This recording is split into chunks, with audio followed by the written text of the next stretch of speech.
안녕하세요. 여러분들을 행복한 부자로 만들어드리는 부닥터 최진성입니다. 반갑습니다. 오늘은 여러분들이랑 어떤 얘기를 나눠볼까 생각하다가 제가 이 경제적 자유를 이루는 첫 단계가 이제 경매 투자였거든요. 그래서 경매 투자에 관심 있는 분들을 위해서 경매 투자 과정에서 제가 겪었던 명도 스토리를 한번 나눠볼까 합니다. 사실 경매라는 이 투자 분야에 대해서 진입장벽이 두 가지가 있습니다. 첫 번째는 권리 분석. 권리 분석을 잘못하면 내가 3억 원짜리 아파트를 2억 원에 낙찰받는다 하더라도 대항력 있는 임차인이 보증금이 1억 있다 그러면 내가 1억 원에 대한 보증금을 물어내야 되기 때문에 결국에는 시세보다 높게 낙찰받는 이런 경우들이 생겨요. 그래서 뭐 말소기준 권리를 파악해야 되고 그 말소기준 권리를 파악하지 못했을 때 발생하는 그런 불이익들 이런 것들의 일반적인 내용들이 다 이제 권리 분석인데, 권리 분석은 사실 이론적으로 공부하고 꼼꼼히 체크하면은 큰 실수할 수 없는 구조가 이제 경매의 첫 번째 진입장벽이에요. 근데 두 번째, 명도. 사실 여러분들 막장 드라마나 이런 드라마들 보면 막 빨간 딱지 붙고 나 못 나가 막 이러고 막 물고 뭐 이거 하지 마세요 뭐 그게 이제 강제 집행이라는 건데, 그게 뭐 불법적인 행위가 아니라 경매는 낙찰을 받으면 이 낙찰자를 보호하기 위해서 법원에서 명도 소송을 할 수 있습니다. 그래서 명도 소송이 되고 집행 결정이 떨어지면 법원 집행관 분들이, 그분들이 뭐 공무원은 아니지만 이제 용역업체, 법원에서 쓴 용역업체 분들이 강제 집행을 하면서 빨간 딱지도 붙이고 그 안에 있는 물건들을, 안에 있는 집기류들을 내보내는 그런 과정을 겪게 되는데, 명도 협의가 안 돼서 강제 집행으로 가는 경우는 그렇게 많지 않습니다. 저도 22번 낙찰 받았거든요. 실제로 명도 집행에서 강제 집행을 했던 경우는 단 한 번도 없고 이사비 협상, 명도 협상으로 다 마무리가 됐었어요. 22건 모두. 가장 기억에 남는 게 한 3개 정도 있어요. 오늘 그 얘기를 좀 드리면 여러분들이 역으로 명도는 이렇게 하는 거구나 라고 이제 느끼실 것 같아서 말씀드리면, 첫 번째 물건이 서울 광진구 광장동 워커힐 호텔, 제가 예전에 워커힐 호텔 이제 직장인 생활했을 때 그 앞에 제가 실거주를 위해서 낙찰받았던 빌라입니다. 낙찰받았던 시기는 2015년 4월 달이었고요. 최초 입찰가가 2억 1천만 원이었습니다. 근데 한번 유찰됐다가 2억 1230만 원에 낙찰받았고, 여기가 일단 입지적으로는 그 서울시 광진구 광나루역 바로 초역세권에 있는 빌라였고, 낙찰을 받고 방문을 해서 제가 낙찰 영수증이랑 이런 걸 보여드리면서 저녁 때 갔는데, 제가 낙찰자인데 이사 계획은 있냐 이제 이런 얘기를 하러 처음 갔는데, 이 집에 처음 들어가자마자 대박이었던 게 방 2개에 거실이 큰 구조에 반지하가 있는 약간 2층 같은 1층 빌라였는데, 문을 열자마자 그 악취가 어떤 냄새였냐면, 거기가 이제 고양이 2마리랑 강아지 1마리를 키웠는데 강아지 고양이의 배변이나 이런 거를 잘 처리를 안 해가지고 그런 애완동물에서 나는 이런 악취들, 그 다음에 이 할머니가 알코올 중독자 수준으로 알코올을 많이 드셔서 그 악취가 전 아직도 기억납니다. 그래서 전 굉장히 악취에 예민하기 때문에 들어갔다가 이제 입으로 숨을 쉬면서 이 할머니랑 얘기를 한 거예요. 사실은 이 할머니가 경매 정보지상에서는 임차인이었거든요. 원래 여기 소유주가 유땡땡이었어요. 근데 이 유땡땡이라는 할아버지가 이 할머니의 사실혼 관계 남편이었던 거예요. 혼인신고는 안 했지만 거의 15년 이상을 살았던 이제 부부였는데, 같이 살면서 식당을 해가지고 그 같이 번 돈으로 이 집을 산 거야. 거주를 하다가 할아버지가 갑자기 돌아가신 거예요. 근데 혼인신고가 안 되어 있으니까 이 돌아가신 유땡땡 할아버지의 이 소유권이 이전 와이프 자식한테 상속이 된 거죠. 무슨 상황인지 알겠죠? 그래갖고 상속이 됐는데, 이 상속을 받은 이 아들 입장에서는 아버지가 살고 있던 집에 자기의 아버지의 여자친구 동거인이 살고 있는 거니까 사실 얼굴도 모르고 하니까 아들이 새마을금고에서 대출을 최대한 받아가지고 대출을 갚지 않아 버린 거예요. 3개월 연체가 되니까 이 집이 경매로 넘어간 거야. 그때 당시에 2억 5천 정도 시세가 됐던 거를 2억 원 가깝게 대출을 받고 안 갚아버리니까 이 아들은 사실 매각한 효과가 난 거고, 대출이자 안 갚으니까 그 담보로 했던 그 할머니가 살고 있던, 할머니 할아버지가 살고 있던 그 집이 경매로 넘어온 걸 제가 낙찰받은 거예요. 그러니까 이 할머니 입장에서는 자기가 15년 이상 그 할아버지랑 같이 부부로, 혼인신고는 안 했지만 부부로 살면서 그 벌었던 돈으로 내 집 마련을 발견했는데 자기 남편이 죽고 그 예전 부인의 아들이 경매로 넘긴 상황이어서 이게 얼마나 억울하겠어요. 그래서 이제 술을 드시고 애완동물들의 배변도 치우지 않고 막 이렇게 되셨던 거야. 완전 그 절망에 빠져있을 때 제가 찾아간 거죠. 제가 최대한 이제 낮은 자세로 막 얘기 들어드리고 했을 거야. 아, 할머니 너무 속상하셨겠어요.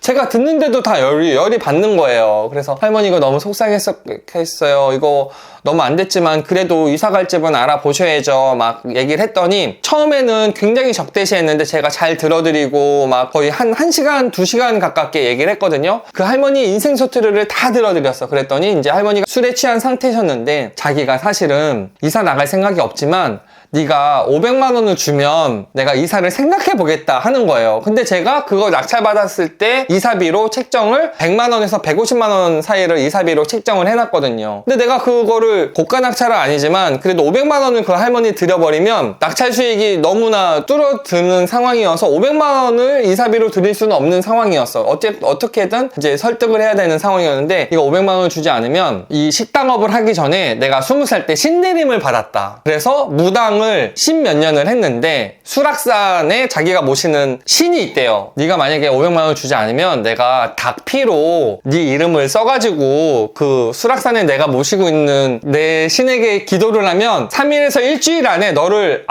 크게 아프게 하거나 죽게 할 수 있다는 거예요. 근데 내가 이거 말을 듣고 웃기기도 하고 무섭기도 하고 과연 500만 원에 내가 이거를 내 목숨과 바꿔야 되나 막 이런 생각도 하다가 일단은 그럼 알겠습니다. 그리고 이제 집에 돌아왔어요. 돌아와서 생각을 했죠. 내가 500만 원과 목숨을 바꿔야 되나 아니면 이 할머니와 어떻게 잘해야 되나 하다가 그 다음날 그 강변역에 있는 프라임 아파트라는 아파트 지하상가에서 이제 식당을 하고 계셨는데 자기가 혼자 식당을 한다라는 이제 얘기를 들어가지고 그 다음날 11시쯤 준비를 해서 그 할머니랑 명도 얘기를 하러 그 식당에 찾아간 거야. 한 11시 반 12시 이쯤 도착하니까 할머니가 혼자 요리하고 서빙하고 설거지하고 이거를 다 혼자 하시는 거야. 점심때 되니까 이제 손님들이 막 오는데 그래갖고 내가 그 얘기하러 갔다가 나도 모르게 막 이제 서빙을 하기 시작한 거예요. 서빙을 하고 주문을 받고 거의 1시간 반, 2시간 가까이 이제 점심시간 피크 시간에 할머니 일을 도와드리고 이제 저 혼자 남았어요. 일단 할머니가 뭐 먹고 싶냐 그래서 제가 제육덮밥을 먹고 싶다. 제육덮밥 해주셨어. 근데 명도 얘기는 한마디도 못하고 식당 알바만 1시간 반, 2시간을 하고 제육덮밥을 먹고 그 5,000원을 이제 테이블 위에 올려놓고 할머니 잘 먹었습니다 하고 돌아왔어. 근데 나는 이미 이제 명도 이런 건 떠나서 할머니가 너무 안 된 거예요. 그래서 그 다음날도 이제 12시 전에 시간 맞춰서 가서 서빙을 하고 주문을 받고 또 가서 서빙을 하고 이거 3일을 한 거야. 3일을 하고 나서 이제 4일째 되는 날 이것도 식당을 가야겠구나. 근데 너무 힘들다 막 고민을 하던 차에 문자가 한 통 온 거야. 아침에 할머니한테 내가 200만 원만 받고 그냥 이사 나가겠다. 더 이상 알바하러 오지 말아라. 그 문자를 왔는데 그 할머니도 저에 대한 그런 진정성이나 고마움이 있었겠죠. 문자를 아침에 받고 제가 거의 2시간을 울었어요. 막 울면서 감동받기도 하고 내 마음이 진심이 전달된 것 같기도 하고 할머니도 너무 안 됐고 해서 2시간을 울고 그날도 일어나서 이제 식당에 일을 하러 갔어. 근데 여기서 이제 이사하는 날 전 이제 할머니랑 이미 너무 정이 들어가지고 제가 이삿짐도 다 도와드리고 이사 비용도 200만 원만 달라고 그랬는데 결국 제가 300만 원 드렸어요. 300만 원 드리고 이사도 다 도와드리고 했거든요. 근데 이삿짐 다 쌓고 이제 출발하실 때 할머니가 제 손을 꼭 붙잡으면서 고맙다고 말씀하시는 거예요. 근데 그때 막 또 눈물이 엄청 나는 거야. 할머니 이사하는 날. 그래서 할머니 잘 사시라고 그러면서 제가 용돈도 또 추가적으로 좀 현찰로 드리고 했었던 기억이 있는데 여기서 이제 느끼는 게 이 명도라는 게 사실은 일반적인 사람들이 이런 집을 낙찰받았다고 생각해보세요. 내가 명도 비용 고민을 하고 소통이 안 되니까 강제 집행을 해야지 하면은 아마 강제 집행이 또 시간이 되게 오래 걸려요. 절차도 복잡하고 그러다 보니까 시간도 오래 걸리고 평당 10만 원 정도가 들어가요. 제가 낙찰받았던 빌라가 한 20평 정도 됐으니까 강제 집행 비용도 200만 원 정도는 들었을 거예요. 그러면 어차피 그 돈 이사비로 드리면 되는데 강제 집행 비용을 드리면 시간도 오래 걸리고 또 제 마음도 안 좋고 그 사람은 이사 비용도 못 받고 쫓겨나가고 굉장히 최악의 상황으로 가거든요. 내가 결국에는 명도가 돼서 그 집에 대한 권리 행사는 할 수 있겠지만 일단 그 22번의 명도를 할 때 첫 번째 원칙이 잘 들어준다. 보통 경매로 이제 낙찰이 돼서 찾아가면 그 집에 집주인이 살던 임차인이 살던 안 좋은 상황이에요. 집주인이면 더 안 좋죠. 내가 집이 날라갔는데. 그리고 임차인들도 내가 보증금을 못 받고 내쫓기는 부분도 굉장히 많거든요. 그럼 얼마나 마음이 안 좋아. 일단은 적대시해. 저를 막 반갑게 맞이하면서 차까지 주고 이런 분들 별로 없어요. 물론 그런 분도 가끔 있었지만 대부분 80, 90%는 적대적으로 문도 안 열어주거나 들어오면은 막 이제 공격적인 말투로 막 욕 섞어서 말씀하시거나 이렇게 된단 말이야. 그러면 일단은 다 들어줘야 돼. 어떤 낙찰 사례에서는 남편 욕만 3시간을 하는 거예요. 3시간 동안 맞아요. 남편분이 잘못됐네요. 3시간 동안 남편분 욕만 들어준 케이스도 있어. 근데 3시간 동안 남편 욕을 들어줬더니 마음이 풀려가지고 자기의 이제 조건을 얘기하는 거야. 그래서 첫 번째는 다 들어줘라. 두 번째, 이 사람이 진짜 원하는 걸 파악해야 돼요. 보통 임차인이 됐던 집주인이 됐던 이 점유자들은 원하는 게 2가지 중에 하나입니다. 내가 이사 비용을 받고 싶은 분들이 있고요. 나는 비용보다는 이사 기간이 좀 여유 있게 받았으면 좋겠다 하는 분이 있어요. 그 사람이 진짜 필요한 걸 파악해서 그거를 원하는 대로 초점을 맞춰서 명도를 진행해라. 이 2가지가 굉장히 중요하거든요. 그래서 여러분들도 경매에 대한 어떤 관심이 있는 분들은 낙찰받을 때 이런 진입장벽, 낙찰받고 나서의 명도에 대한 진입장벽을 낮추기 위해서는 제 오늘의 경험이 좀 도움이 됐으면 해서 말씀을 드렸거든요. 그리고 세 번째, 이렇게 해도 저렇게 해도 절대 말이 안 통하는 사람들이 있어요. 최대한 시도를 해보고 절대 안 통하면 그거를 계속 끌고 가지 말고 강제집행은 일단 신청을 해놔라. 왜냐면 강제집행이라는 게 신청했다고 바로 되지 않거든요. 그래서 강제집행을 신청해놓고 나중에 취소하면 되니까